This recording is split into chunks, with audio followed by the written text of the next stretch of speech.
bienvenidos a Fundavi Podcast, donde transformamos vidas en cada conversación. El día de hoy tenemos una invitada muy especial que se llama María Fernanda. Fer es itinerante de personas con discapacidad visual y hoy viene a contarnos un poquito o un montón de la labor que lleva a cabo en su día a día.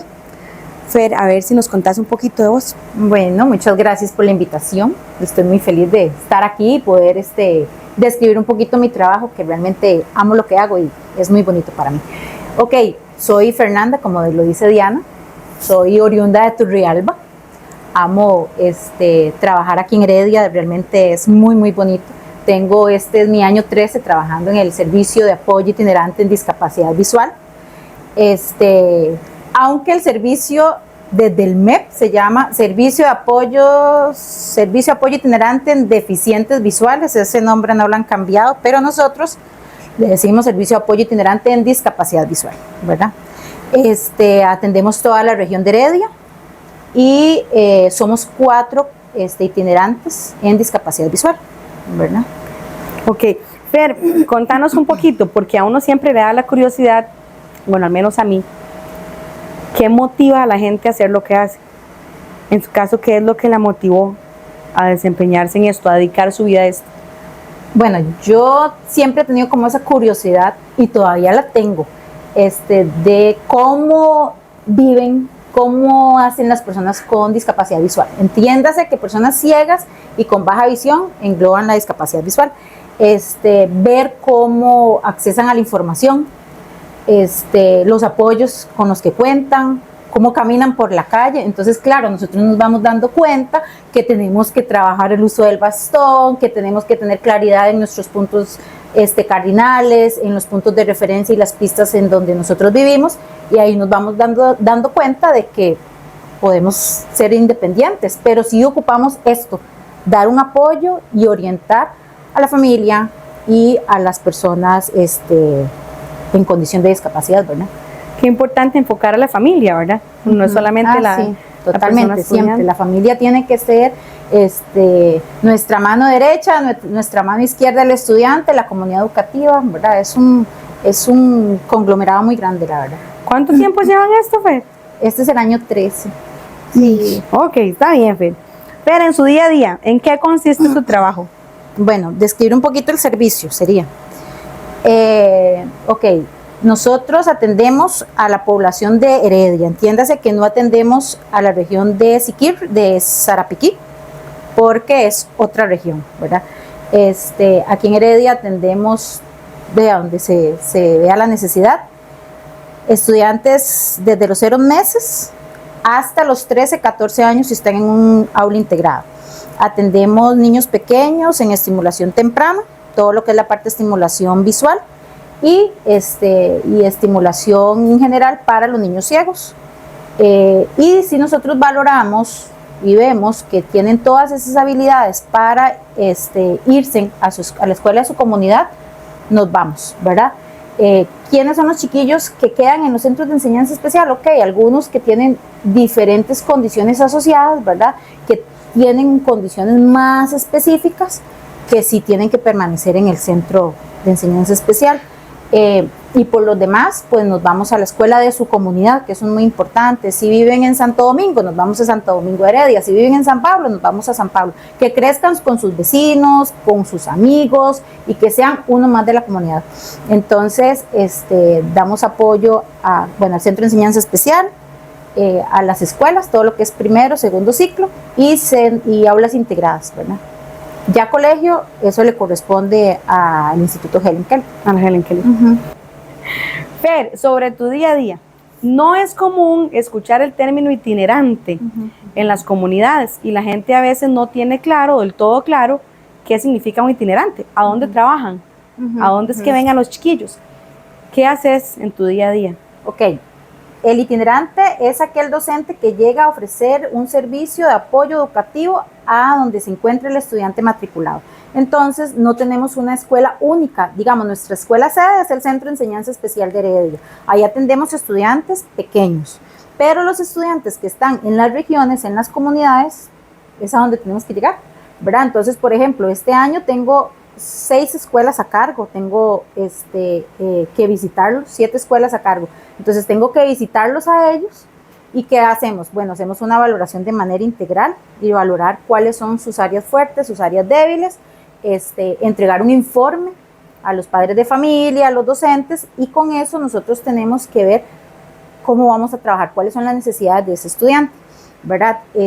Necesitamos coordinar con los docentes, que para mí eso es fundamental, y que ellos conozcan las necesidades del estudiante, sí, pero yo necesito que conozcan quién es ese estudiante. Necesitamos como persona, generar esa empatía. Generalmente nuestros estudiantes vienen pasando procesos duros, ¿verdad?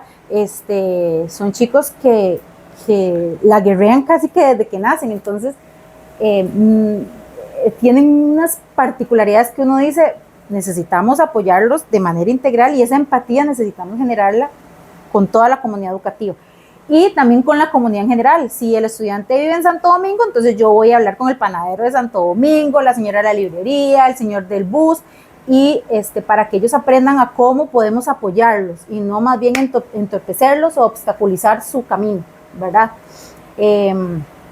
Bueno, hacemos visitas a las escuelas, podemos trabajar mañana, tarde y noche, que eso es muy importante. Trabajamos en la escuela un rato, podemos irnos a la casa, necesitamos trabajar habilidades de vida independiente, necesitamos trabajar en la comunidad, el dinero, el autobús, si utilizamos el bastón, cómo vamos a utilizar el bastón de manera eficiente al cruzar una calle, cómo vamos a guiarnos en la comunidad, cuáles son esas pistas o puntos de referencia que tenemos en el entorno. Si tenemos una visión que no requerimos el bastón, pero sí es importante determinar los recorridos, entonces tenemos que hacer también ese mapeo con los papás, tenemos que hablar con ellos, cómo ser un guía, se dice guía evidente, pero es un guía efectivo, siento yo, cuáles son las técnicas recomendadas, no agarrar a un estudiante y ponerlo, no, sino que el estudiante se guíe conmigo y cómo yo puedo ser un buen guía, ¿verdad? Entonces por ahí va un poco del servicio itinerante. Visitamos diferentes escuelas y nosotros tomamos la decisión, depende de las necesidades visuales, si ocupan atención de todo un día o si ocupan media mañana y nos desplazamos a otra escuela, ¿verdad? Entonces es un trabajo muy bonito, es un trabajo muy exigente porque necesitamos también ir valorando los tiempos y la frecuencia de atención con los chicos pueden ser de 2 veces a la semana cuando hay mucha necesidad en su atención, una vez cada semana de manera quincenal, y cuando son estudiantes que ya van a salir del sistema de primaria, lo que hacemos es que los vamos viendo con una frecuencia de cada 22 o una vez al mes, ¿verdad? Esa parte es muy importante. Pues al final el día de FER consiste en trabajar con el estudiante, pero también trabaja con el docente, también puede que haya que trabajar con la familia o con el panadero, me decía, ¿verdad? Con todos. Y bueno, y parte de lo nuestro es hacer capacitaciones y charlas a la comunidad educativa, ¿verdad? Porque a veces llegamos a las escuelas y la maestra me dice, yo no sé. Sí, yo tampoco, aquí vamos a aprender todos, porque aunque el estudiante tenga aquí un diagnóstico que le ocasiona baja visión o que tiene ceguera, yo tampoco sé sobre el estudiante. Él me va a ir dando la información y yo voy a ser ese mediador, ¿verdad? Y cómo vamos a apoyar. ¿Pelea uno mucho? Sí, pelea, porque necesitamos que el estudiante tenga acceso a la información, ¿verdad? Que tenga una vida lo más plena, lo más independiente y lo más autónoma. También ocupo trabajar con los papás y peleamos un poquito, porque yo sé que yo también soy mamá y yo sé que hay una sobreprotección ya natural de nosotros, pero a veces sobreprotegemos. Entonces esa parte necesitamos irla soltando. Pero creo que tal vez puede surgir la pregunta en la audiencia de cómo es el día a día entonces de un niño, por ejemplo, un niño ciego.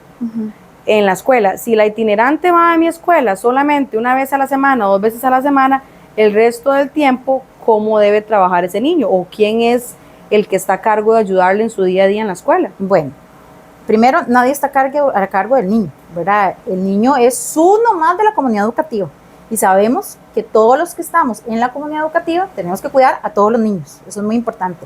Nadie está a cargo y eso me pasó en una escuela, que una docente decía, como ahora es mío, yo tengo que vigilarlo. No, qué pena, el estudiante es de todos. Entonces, por eso uno capacita a todo el personal, porque necesitamos que el guarda, que la conserje, que el cocinero sepan cómo podemos apoyar, ¿verdad? Obviamente sus docentes. Entonces, Fernanda va a la escuela con la estudiante ciega los lunes y miércoles, digamos, por este mes de julio. ¿Y qué pasa los demás días? No va a ir el estudiante, ¿no? El estudiante va en su horario normal. Si es una escuela de horario alterno, va al horario que le compete. No tiene por qué salir antes, ¿verdad? Y si va a una escuela de horario ampliado, va toda la jornada.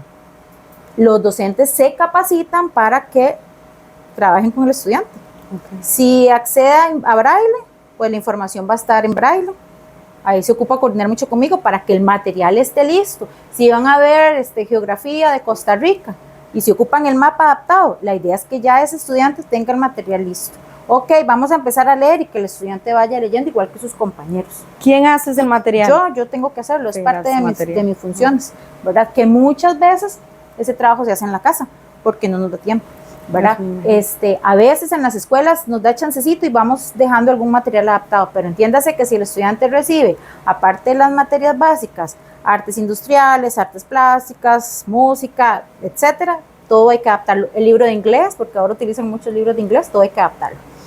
Entonces, el estudiante va a la jornada, ya hemos tratado de trabajar movilidad, entonces para que él sepa o ella sepa cuando sale el recreo, a dónde puedo ir, cuáles son las zonas seguras, cuál es la rampa, cuáles son las escaleras, porque puede subir escaleras siempre utilizando la técnica adecuada, ¿verdad? Cómo llego al comedor, cómo llego al baño, dónde estaba el lavamanos.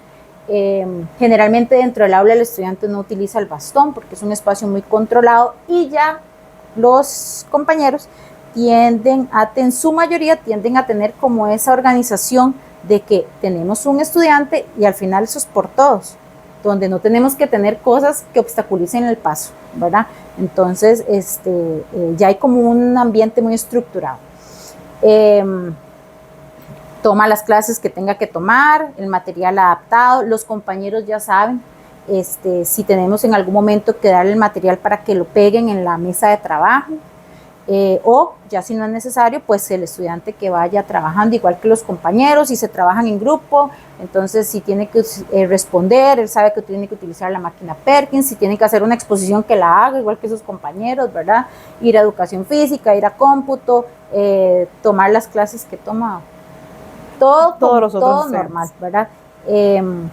Y cuando yo llego, sí, hay mucho que hacer, adaptar el material, reuniones que se den, hay que reunirse en dirección, es muy importante para que conozcan los procesos que estamos llevando, solicitar espacios para seguirnos capacitando, porque la capacitación no es solo un día, la capacitación es constante, porque surgen diferentes necesidades, ¿verdad?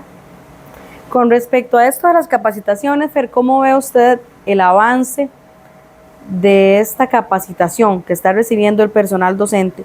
Porque sí, a uno le surgen muchas preguntas, como de este estudiante, el resto de la semana, cómo recibe la materia, digamos, como si es un chiquito de primer, segundo grado, de tercer grado, cómo va a copiar la materia, va a tener su máquina, cómo va a pedir la máquina o de dónde la saca.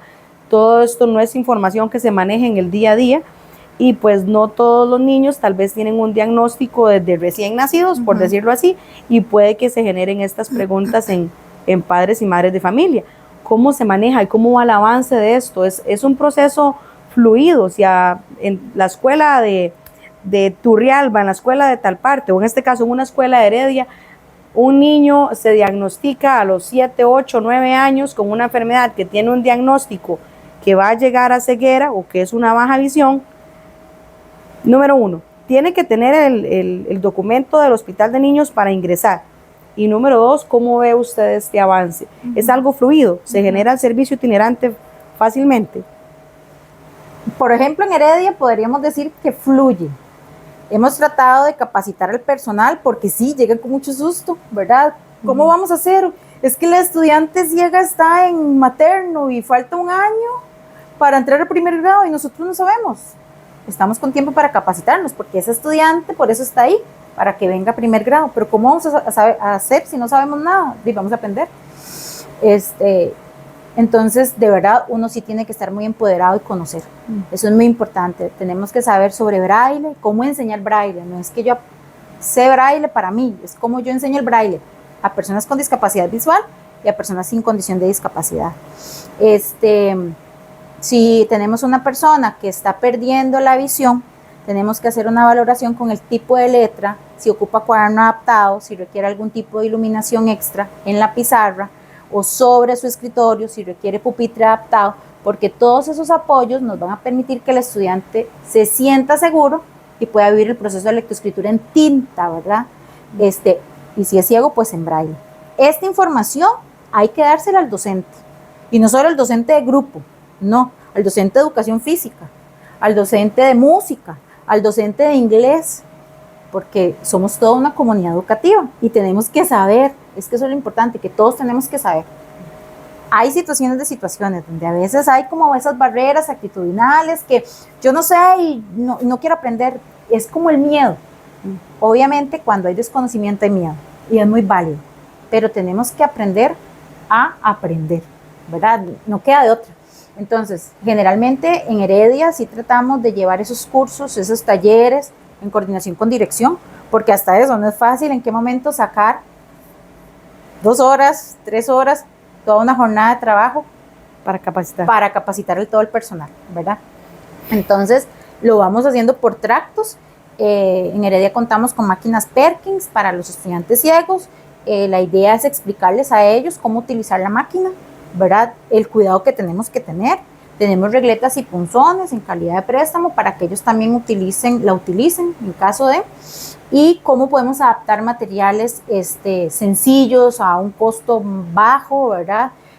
Tener a mano la silicón, que es un recurso fácil, pero tratamos de tener cosas bonitas, comprar pastitas que hacen alto relieve, utilizar diferentes texturas para que el material sea táctilmente para el estudiante, ¿verdad? Válido, pero también que sea un trabajo visualmente bonito. ¿Por qué?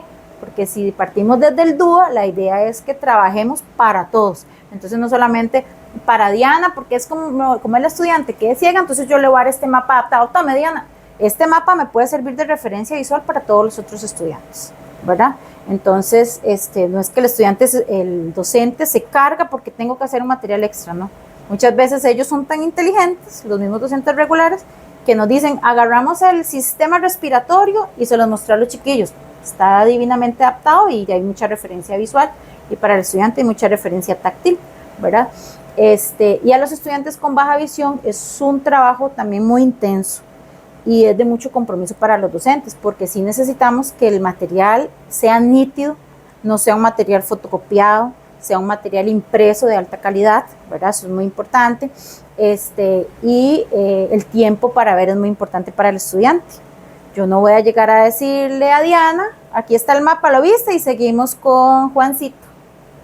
Diana no lo logró ver. Entonces, tome, Diana, aquí está el mapa. Cuando ya lo detallaste, me lo entregas y se lo enseño al resto de la clase, ¿verdad? Sí, darle su tiempo. Fer, ¿cómo se hace en el caso de un estudiante que tenga, por ejemplo, una enfermedad progresiva o una condición que vaya a ir empeorando? ¿En qué momento sabemos que pasamos al punzón y la regleta, o que empezamos braille, o que empezamos a utilizar un medio tecnológico? Sí, eso es muy importante. Por eso estamos con la valoración constante. Por eso necesitamos coordinar con el docente. Porque, se entregó el informe e indicamos que Diana ocupa utilizar la letra 20 en negrita verdana, Arial, verdana, acento y gótica. Pero resulta que Diana ya no me está viendo esa letra. Ya no es una letra funcional. Vamos a aumentarla. Pero ¿en qué momento nosotros vamos a ver que ya esa letra hay que cancelarla? Cuando ya la lectura se hace muy lenta, ¿verdad? No es algo eficiente. Cuando hay mucha fatiga visual. Cuando el estudiante nos dice, no veo. ¿Por qué? Porque también tiene mucha fatiga visual y hay una situación emocional también que hay que ver. Entonces nosotros podemos decir, vamos a ir trasladándonos a braille. Hay que empezar a hacer todo el entrenamiento de apresto en braille, ¿verdad? Con los papás necesitamos trabajar mucho esa parte. Y el docente se asusta. Es que a mí no me dijeron que iba a ser ciego. Pasa, pero vamos a aprender. otra vez apoyar mucho más. Por eso yo digo, el horario tiene que ser muy flexible, porque tal vez si yo iba donde Diana una vez a la semana, ahora ocupo ir 2. Y tal vez no es tanto por Diana, es para apoyar a los demás compañeros porque se asustan, ¿verdad? Y es que eso le iba a preguntar, por ejemplo, si Fernandita tiene ahora que aprender braille, tiene que aprender braille en el tiempo en el que los demás compañeritos están en ciencias, o se le va a dar una jornada ampliada en otro momento, porque ya aprendió tinta y ahora tiene que aprender braille, pues ¿en qué momento? ¿Va a ir horas extra a la escuela o va...? Sí. Desde que nacen nuestros estudiantes, ellos siempre dan la milla extra increíblemente. ¿Qué pasa? Nosotros trabajamos dentro de su horario, pero también si está la necesidad de trabajar fuera del horario, hay que hacerlo. ¿Qué significa eso? Entonces, si el estudiante va de 7 a mediodía a la escuela en el horario educativo escolar, se va a quedar con Fernanda de 12 a 2, 3 de la tarde. Por eso le digo, dan la milla extra. Y puede ser que papá venga, porque también ocupo una horita trabajar con el papá. Si el estudiante está en un horario de jornada, un horario ampliado, ¿verdad? De 7 a 2 y 20, ahí necesito ir negociando con los docentes. Necesito sacar las 2 lecciones. Estas otras 2 lecciones necesito sacarlas. Cuando salen más temprano es una maravilla porque entonces me sirve trabajar más con el estudiante. O ir a la casa a trabajar con él también, eso es una parte importante. Irle explicando a los compañeros, eso les permite también a ellos como explicar cuál es esta situación que está variando, ¿verdad? Pero el proceso educativo sigue, nada más que estamos ahorita con un método alternativo para acceder a la información, ¿verdad? Sí, yo me imagino que genera también más inclusión, el hecho de que tengas que hablar con los compañeros o explicarle a toda la comunidad educativa, pues va a generar que se comprenda, porque tal vez a veces pasa que llega tal vez un niño con bastón y la gente lo ve y no sabe por qué ese bastón es verde y por qué aquel otro señor usa uno blanco, ¿verdad? Entonces se genera como esas, todas las preguntas y lo ven como, y es curiosidad, creo yo, ¿verdad? Pero esas explicaciones. Dentro de la retinosis pigmentaria, que es una de las patologías más comunes aquí en el país, pasa de que llega un momento en el que la visión se reduce tanto, el campo visual se reduce tanto, que la visión de profundidad ya no está presente, ¿verdad? Entonces, y también el entorno como tal no está tan activo, por decirlo así, y empezamos a tener dificultades para golpearnos, para golpear a otras personas y para de comernos las calles, las aceras y los huecos. Entonces ahí uno espera que no suceda en ese momento, pero uno lo que hace es que prevé de que si la persona tiene una condición de retinosis, glaucoma, catarata, que pueden ser progresivas, entonces uno va a irles hablando sobre el bastón. Y podemos hacer también un taller de sensibilización con la familia. Esos son los primeros actores con el tema del bastón, no tanto la comunidad educativa. Entonces, para decirles, es posible que requiramos utilizar el bastón en algún momento. Es importante que usted sepa cómo se utiliza, cómo usted puede ayudarle, ¿verdad? a su hijo, a su hija, y al estudiante explicarles. Vamos a usar el bastón un día en la escuela porque ya la conoces, pero vamos a ir valorando cuáles son esas características en cuanto a desniveles, en cuanto a gradita, los huecos que tal vez ellos no han percibido. Mira, niña, yo no sabía que aquí teníamos esto. Ok, nunca lo pasas. Profe, con razón me golpeó tanto, es un espacio angosto. Entonces,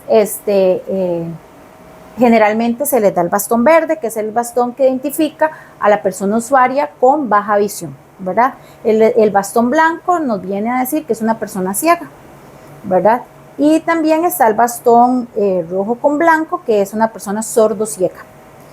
Ok, cuando me pasó, tuve que ofrecer el bastón a una persona con retinosis en quinto de la escuela, una escuela de 3 pisos, ¿verdad? Solo gradas, no hay rampa, y una escuela recién hecha.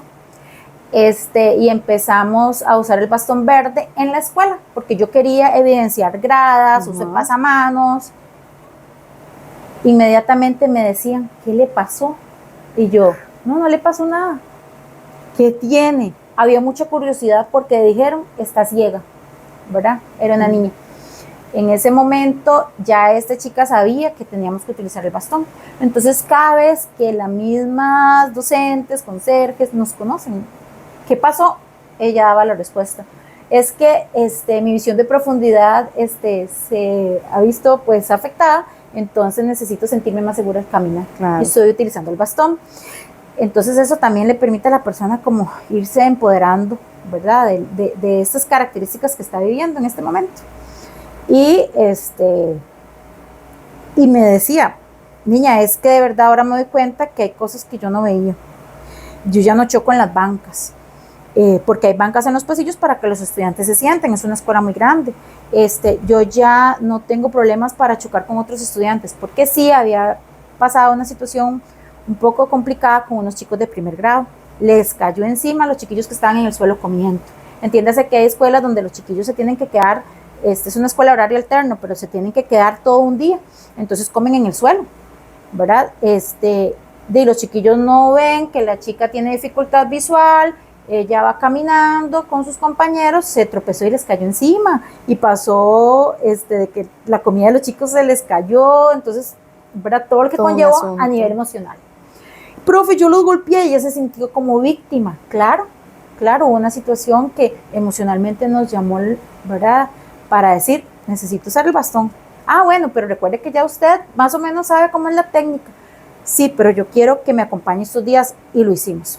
Entonces, igual estaban los chiquillos en el suelo, ya ellos iban a correr porque ya la conocen, ya la vieron y aparte anda el bastón. Pero yo les decía, quédense ahí. Más bien vamos a caminar para que ella también aprenda que hay espacios en los que no siempre todo está libre de obstáculos, ¿verdad? Porque la vida real en Costa Rica, las aceras de Costa Rica no son así. No es así. Entonces, tampoco es para decir, la escuela no tiene que haber nada, no, tienen que haber basureros, sí, porque claro. ¿Dónde vamos a botar la basura? Tienen que haber bancas porque es también un espacio para todos, ¿verdad?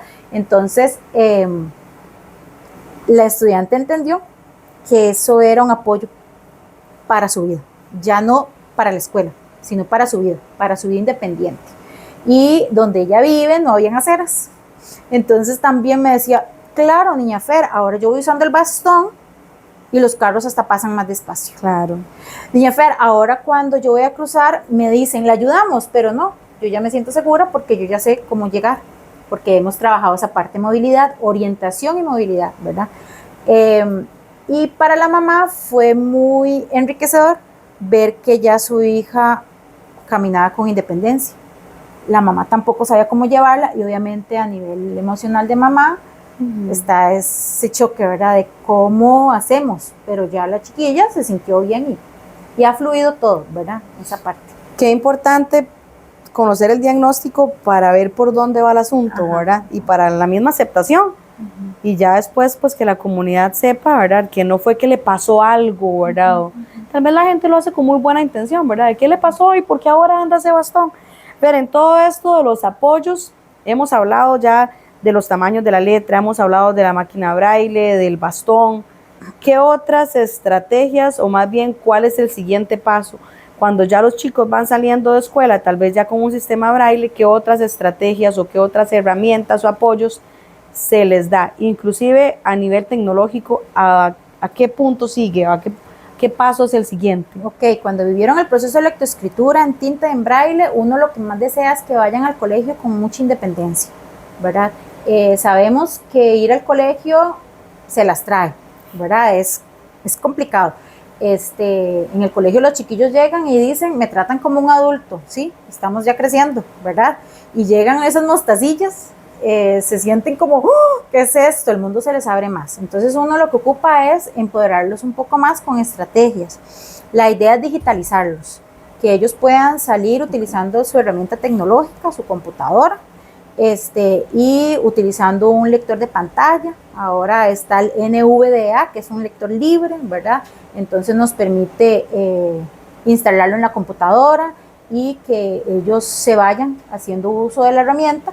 Es más fácil poderles enviar la información a su correo electrónico, y si no utilizamos el correo electrónico porque tal vez no nos dio el tiempo, pues que todos se lo pasen en llave match, ¿verdad? Y que ya la información esté lista. Tratamos de que en sexto de la escuela los estudiantes utilicen la herramienta con mucha más frecuencia, ir reduciendo libros, ir reduciendo cuadernos, ir reduciendo la máquina Perkins, porque El que no conoce una máquina Perkins pesa. Y no podemos golpearla, no podemos también andarla por todo lado porque ella también se puede descalibrar. Y son recursos que hay que cuidar y no son baratos, ni se encuentran en cualquier librería, ¿verdad? Entonces hay que cuidar el material. La computadora, ¿qué va a pasar? La ponen en una funda y la echan en el bulto, ¿verdad? Por eso ocupamos empoderarlos para la vida, que el estudiante tenga mucho orden, mucha estructura, para que cuide sus propias pertenencias, porque si bien es cierto, las computadoras tampoco son tan baratas, ¿verdad?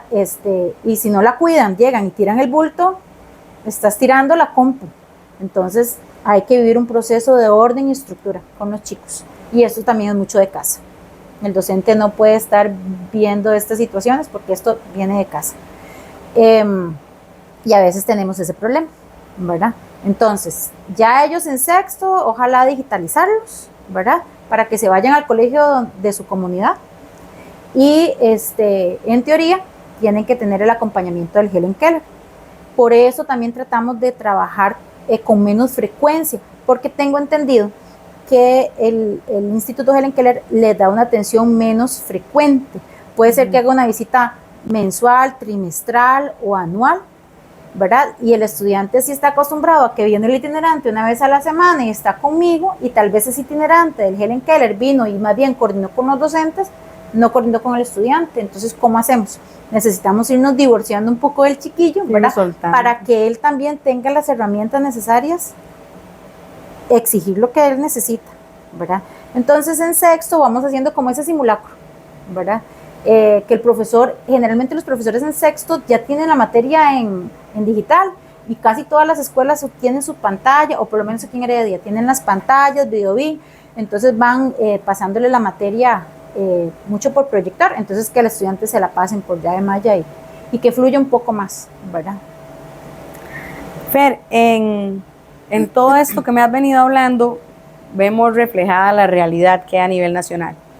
Si tuviéramos que preguntar sobre qué deseo o qué espero, de qué manera pensás vos que se podría aumentar la inclusión en el proceso educativo de las personas con alguna discapacidad visual, o más bien qué podemos hacer para aumentar esa inclusión, tal vez considerándonos como parte de la comunidad con condiciones de discapacidad visual o personas que no tienen ninguna condición visual, pero cómo podemos ayudar o fomentar esa inclusión.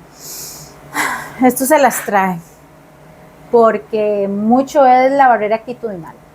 Para mí, la persona que está en las escuelas tiene muchas situaciones ahora. Yo sé, el ser docente no es fácil, yo sé que tiene muchas complicaciones, pero hay un factor actitudinal muy fuerte, muy fuerte, por ese lado, ¿verdad? La infraestructura también es complicada, ¿verdad? Las aulas a veces no son tan grandes, y si tenemos un compañero que es usuario de silla de ruedas y tenemos un estudiante que tiene discapacidad visual y ocupa un pupitre adaptado, son espacios que se van reduciendo, ¿verdad? Y tenemos estudiantes que tienen a nivel conductual sus situaciones. También todos esos son factores que el docente se asusta. Si el docente itinerante de visuales está empoderado y apoya al docente como debe ser, por nuestro lado fluye todo, ¿verdad? Y de verdad el docente se siente acompañado. Entonces, también pienso que el director del centro educativo debe de administrar y buscar los recursos para talleres, capacitaciones, porque no solo nosotros, ¿verdad? Hay fundaciones que ahora quieren ayudar. Para mí eso es muy importante, tenemos que agarrarnos de ahí, buscar apoyos con el CENAREC, ¿verdad? Buscar apoyos con el Patronato Nacional de Ciegos y todas estas organizaciones, porque sí necesitamos como ir moviendo el piso para generar esas necesidades hablando desde el área visual, pero para las demás condiciones de discapacidad tenemos que buscar ayudas, porque no están llegando las capacitaciones al MEP a cada escuela. Entonces yo esa parte la entiendo, ¿verdad? Pero yo como persona tengo que pensar en cómo me capacito. Fernanda, he tratado de llevar cursos de autismo, del plan de apoyo conductual positivo, porque no tenemos solamente estudiantes con discapacidad visual, ya tenemos con otras condiciones asociadas.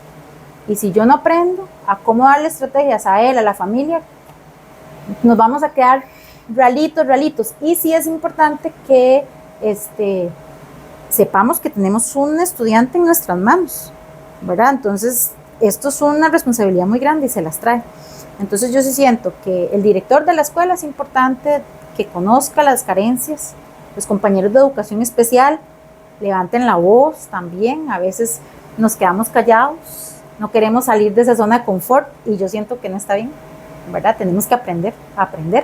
Los docentes regulares están cansados, sí, pero tenemos que también seguir aprendiendo. Y nosotros como docentes itinerantes es dar ese apoyo real que se necesita, porque como les digo, tenemos la vida de un estudiante aquí en nuestras manos, ¿verdad? Y es muy satisfactorio ver cuando ya nuestros estudiantes están en la universidad. Eso no tiene precio. Y ver cómo ellos ya toman el autobús, cómo van a San José, cómo vienen a Heredia, solos. Y para los papás es como, todo va a estar bien, porque ya confían en su hijo, ¿verdad? Qué valioso el imaginarse uno, qué lindo el imaginarse, ¿verdad? Que se alcance esa independencia. Eso que estabas mencionando de que el autismo, de que el comportamiento, problemas conductuales, hace unos días acá en la fundación estábamos hablando de que a veces es difícil visualizar. Por ejemplo, vos hablabas de la retinosis, que la retinosis no es un factor protector ante otra condición. Por ejemplo, hay veces que tal vez la gente cree, tiene retinosis o es de baja visión. También puede ser disléxico, ¿verdad? También puede tener trastornos de ansiedad sí. ¿verdad? El montón de problemas y de familiares que todos tenemos, ¿verdad? El montón de condiciones de vida y que a veces la gente cree que una persona con ceguera tiene un factor protector, o tal vez no lo conciben así, pero muy dentro de la perspectiva social, nada más se visualiza eso y se deja de lado que pueden haber otro montón de condiciones. Fer, ha sido riquísimo poder hablar con vos y nada más quería como preguntarte si hay algún mensaje o algún detalle que te gustaría mencionar, tal vez ya sea para familias, para las personas con discapacidad visual que nos están escuchando, o para docentes que escuchen el episodio de hoy y que quieras decir algo que yo no pregunté o que no has destacado lo suficiente y que quieras dejarnos una semillita por ahí. Sí, bueno, yo pienso que desde mi experiencia es importante que el estudiante cuente con el apoyo de su familia. Vivimos etapas de negación, vivimos etapas de duelo, pero necesitamos apoyar a nuestros chicos. Yo siento que son como mis hijos. Si uno no apoya a su hijo, ¿cómo hacemos, verdad? Entonces, esa semillita que nosotros vamos a ir inculcando en el estudiante, en el hijo, en esa persona. Yo soy persona y yo me proyecto en mi vida. ¿Cómo me proyecto? Y a los compañeros docentes, pues necesitamos seguir teniendo una apertura, ¿verdad? En la atención de los niños que vienen y que van a seguir llegando, porque la inclusión se están dando procesos inclusivos muy buenos, ¿verdad? Pero hay un factor actitudinal importante, ¿verdad? Entonces, para mí es apoyar mucho al estudiante, ¿verdad? Desde la familia, la parte educativa y la responsabilidad del docente especialista en discapacidad visual es fundamental, ¿verdad? Entonces, si no sabemos, preguntemos. Si no sabemos, capacitémonos. Si no sabemos, busquemos asesores, pero necesitamos llevar la información real y oportuna a ellos, ¿verdad? A los chicos, que van a ser personas adultas. Y la idea es que sean personas productivas, ¿verdad? Y esa parte es muy importante. Generalmente las personas con una condición de discapacidad visual tienden a tener una condición cognitiva maravillosa. Son personas tan estimuladas que casi todos en su mayoría son profesionales. No es que van a vivir de la mendicidad porque tengo una pensión, no. Son personas que nos van a ayudar en sociedad a ser productivos y a salir adelante. Entonces, ¿cómo hacemos? Necesitamos empoderarlos y apoyarlos desde pequeñitos, ¿verdad? Para que tengan un suelo firme, ¿verdad? Eso sería. Fer, muchísimas gracias. Muchísimas gracias. Y bueno, eso sería todo por hoy. En el episodio de hoy tuvimos entonces a María Fernanda, que nos vino a iluminar con un montón de comentarios y un montón de experiencias que realmente nos enriquecen. Muchísimas gracias a Fernanda y muchísimas gracias a ustedes por escucharnos el día de hoy. Y quedamos prontos a estar en un nuevo episodio de Fundando.